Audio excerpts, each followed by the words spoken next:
Սիրելի ժողովուրդ, մենք այս երեկոյան ժամին գտնվում ենք Երուսաղեմի Սուրբ Հարության տաճարի Սուրբ Գրիգոր Լուսավորիչ այս գեղեցիկ հրաշալի եկեղեցում, եւ հիմա ես ձեզ ուզում եմ մի պատմություն պատմել շատ պատկերավոր ձևով։ Դուք բոլորդ պատկերացնում եք այն վիճակը, այն պահը, երբ որ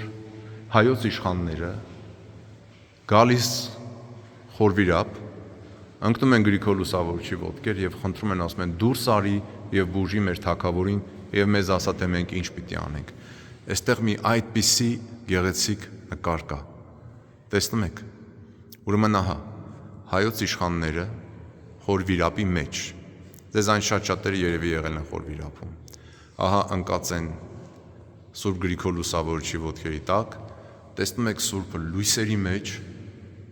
14-ից 15 տարի վիրապում մնալուց հետո ինչպիսի դիրքով եւ այստեղից պետք է սկսեր հայոց դարձը, հայոց ազգի մկրտությունը ի Քրիստոս։ Շատ տպավորիչ նկար է, ահա Գրիգոր Լուսավորիչը, եւ այստեղ տակը գրված է. Ելն ի վիրապե Սրբո հորն մերո Գրիգորի Լուսավորչի ի ձեռն Խոսրովի դխտույն եւ արքունակ կանած համի տյառն 301 համի նշանակում է տարվա Տիրոջ 301 թվականին։ Ահա ինչու ենք ասում Տիրոջ 301 թվականին, այլ ոչ թե պարզապես 301 թվականին, որովհետև ամեն մի տարին Տիրոջ տարին է։ Ես ուզում եմ դուք անդրադառնաք այս ամենի վրա, որովհետև երբ որ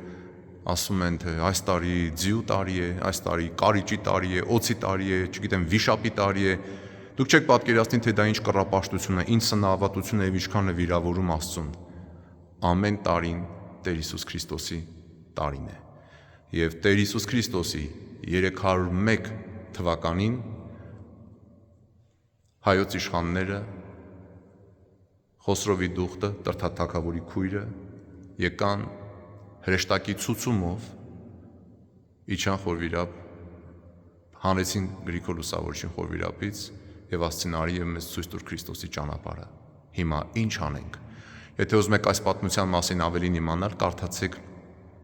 Հագաթանգեղոսի հայոց դարձի պատմությունը։ Դե լավ եղեք ժողովուրդ ջան։